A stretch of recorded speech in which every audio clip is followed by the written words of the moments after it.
Welcome, my friend, to Next Level Change Success. I'm Therese Perez, a change strategist and practitioner with over 20 years of experience designing and delivering impactful change programs across various industries. In this podcast, I share real-world practical strategies to help you create and deliver positive change experiences, whether you're a leader, practitioner, or someone looking to bring new ways of working to life. In today's fast-paced world, change is constant. Here we focus on how you can put people at the centre of your change strategy, because people with a sense of purpose are the most important link in driving performance. So if you're ready to create meaningful change and achieve all the success that comes with it, keep listening. Together, let's change the conversation and take it to the next level. Hello. Welcome to another episode of Next Level Change Success. My name is Therese Perez and I am the founder of myvirtualchangemanager.com. I'd like to acknowledge that I'm recording on Tharawal country and pay my respects to the traditional owners and custodians on the land on which I am recording, and to elders both past, present and emerging. So today we're talking about change intelligence, and I'm very excited about this topic and to share it with you and about the framework that I'm about to go through. Mainly because it's a sum of my journey over the last 20 odd years of implementing change, as well as my personal journey of really exploring my own belief systems, really challenging those, growing as a person. And workplaces are great places to explore who you are.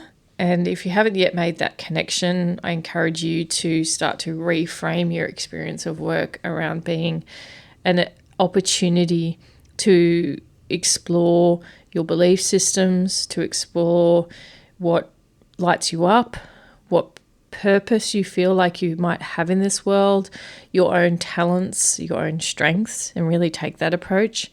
Workplaces, because of the time we spend in the workplace, they're a mirror for us, and a really powerful mirror for us. So I'm blending these worlds of who you are being and what you are doing in this change landscape, and how you're managing change within your organization, how you're leading it, how you're experiencing it, who you're showing up as in the world as a result of this continual change that is happening.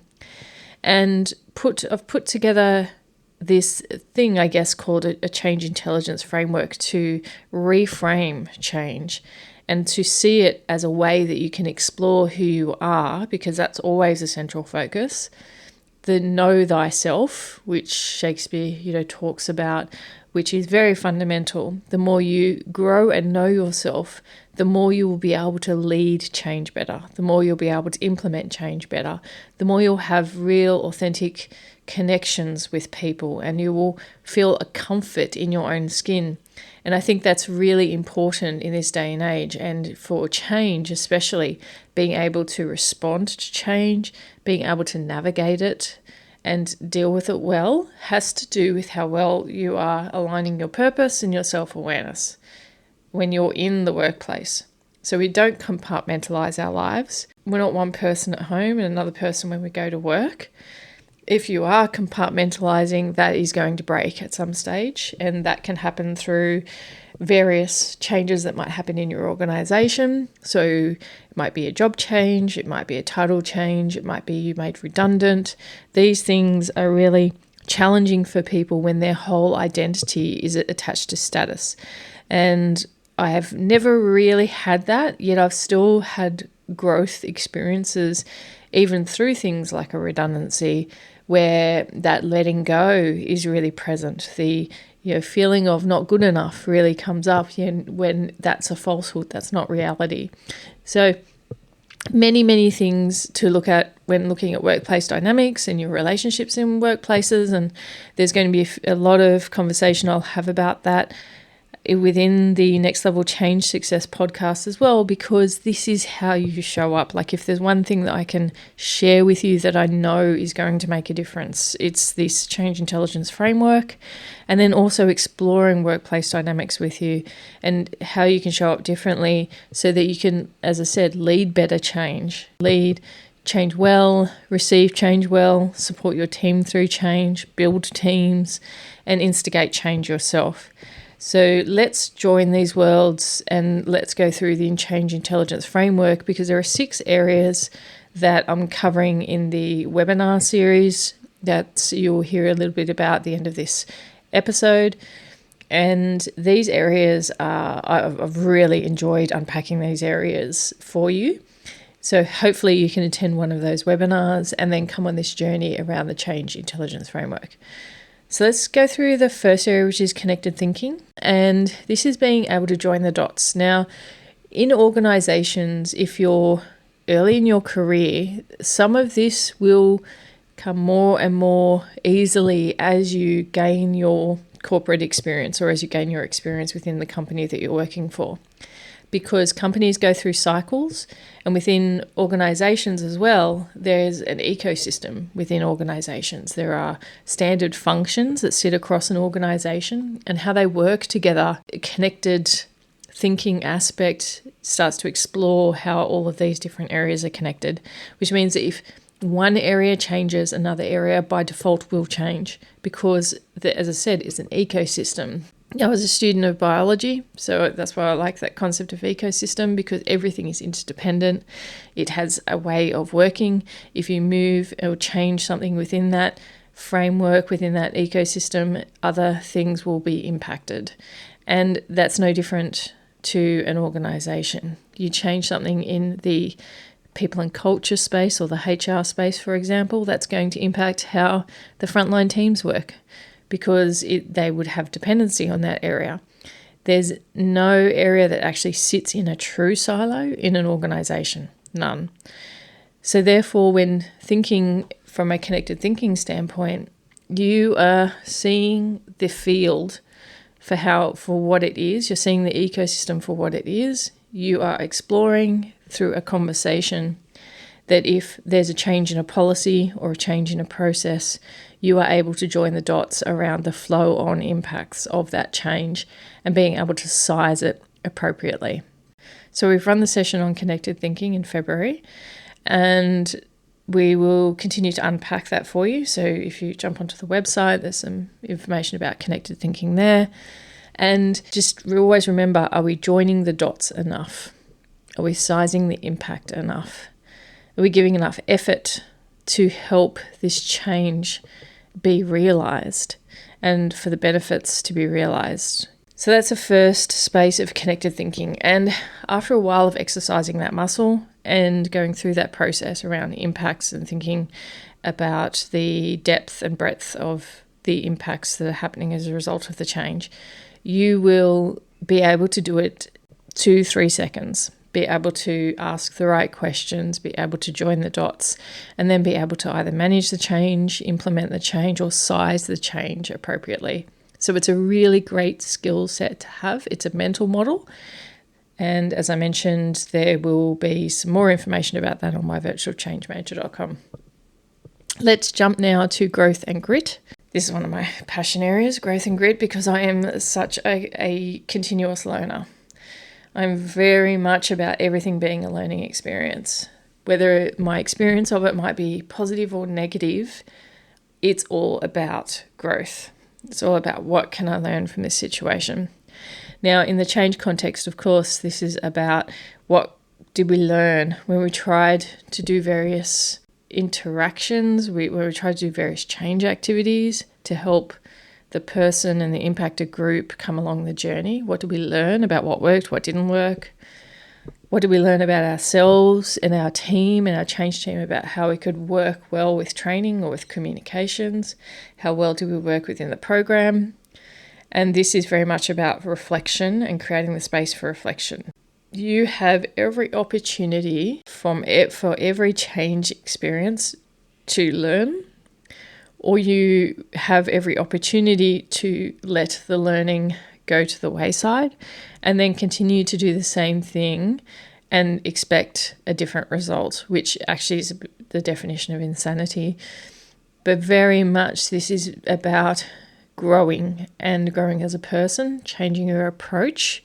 If approach hasn't been well received, not pointing the finger and blaming the people who received that change intervention or received that change communication who really got emotional about it or upset about it and blaming that group. It's about, well, how could I have approached that differently? And so this self-reflection for you is really, really key. It's a great opportunity for you to grow and to continue to learn. Then the grit concept, which is the absolutely with change is a need to dig in at different points, to use your will to continue to move forward, even when there are obstacles or challenges, what you might perceive as challenges ahead of you. And in change, because you're not always going to be the popular person when you're introducing change, and oftentimes as a leader, there is a need to continue to move forward, especially if you're changing your team, for example. If you're moving from being a non-performing area to a performing area, there will be some who will be detractors, some people who will throw stones. There will be people who will be upset with you, who might throw emotion at you. And you need to dig in and continue to move forward and be okay that not everyone is happy with it, and allow people to make the choice around whether they want to stay on board with the change or not. And that's grit. It takes courage. It takes a willpower that you assign to the change, and that a level of commitment that you're going to continue to move forward. Now, when you're lined up with your purpose and you're knowing that you are moving forward with the change the best way that you possibly can as a leader, and with a really clear value set on respect and integrity and empathy, then it makes it easier to dig in and to continue to move forward during those hard times when some people might start backing off, because you will have a vision and you will have a purpose around why you're actually taking people on this journey. So growth and grit, really important. Emotional awareness. And once again, this comes a lot to self-awareness. And I really love the Eckhart Tolle Power of Now book. If you haven't read it, it's a really, really powerful book. It's one of my foundation books in my 20s that I read. And what it did is it opened up for me the concept of being an observer, not just a participant of your life. What I call creating the space. There's always a gap between an experience you have and then the emotional response that you have. And if you're not attached to that emotional response, so if you're not driven by your emotion, so if you've created that space, and sometimes you can create that space through practices such as meditation, journaling, the breath. This is why yoga and other modalities are really popular, is because it means that your emotional self isn't driving your actions. Many people have observed with myself that I have a sense of calm about me. And that is because I'm not really going to be driven by my emotions unless I'm really tired. Definitely when I'm tired, not at my best. Yet, if you're centered in yourself, you can get a sense of calm. And that means that you will absolutely feel the emotion, but you're not attached to it. You're not going to be driven by it. And that means that you can respond to things rather than react. So that'll be a great topic that we're going to be exploring soon, because it is a really good skill to have. And that means that as a byproduct, when emotions get thrown at you in response to a change, that you can process what is yours to process, but not get attached and not react. So not take on too much of that emotional baggage that can happen as a result of change. Communication is the next area. And of course, it's going to be communication, because it's so fundamental how you communicate, how you're heard, how you listen, and how you engage and empower people through the change process. It's an art, definitely, and a level of intelligence is required, a level of experience and wisdom is required over time as you unpack why some people have heard the message and some people didn't, how some people interpreted a message, how do you, once again, respond to that, reframe things for people, how you can connect with people more and more. And that really comes down to knowing yourself and what happens for you, as well as then being able to understand the modalities that everyone operates in. Some people more visual learners, some people auditory, and engaging all of the senses, but definitely around how you can bring story to life for people. And the listening concept is a really fundamental to communication, because I know many people through my career who just simply don't listen, can't connect, and can't acknowledge because there's so much in their own space, versus being able to open up in an empathetic way to others and receive feedback without having that heightened sense of defensiveness that can happen. And once again, it's a muscle to build, and certainly core and fundamental to the framework. The next space, curiosity, which is a word that has come up more and more, and I really like it because of its inquisitive nature. And having a young child, you can really see the genuine curiosity that they have. Now, as adults, we have almost a jaded curiosity. So some people are weaponizing this kind of curiosity term. They're asking the question, I'm just curious, when you can sense they have an agenda. And so we really want to get a healthy level of inquiry, underpinned really with a genuine intent to learn and to understand. And Stephen Covey had it in his 7 Habits of Highly Effective People. Seek first to understand, then to be understood. And a little bit of it is that curiosity is that intent. I just really want to understand and assess and sit with the problem, sit with the information you share with me, so that I can then figure out how this connects to the change and the change approach. And so that comes back to that connected thinking concept. So then I can communicate to you, not from an emotional space, so that I can really have a non-bias around this and get the best outcome. And then lastly, we look at connection and genuine, authentic connection.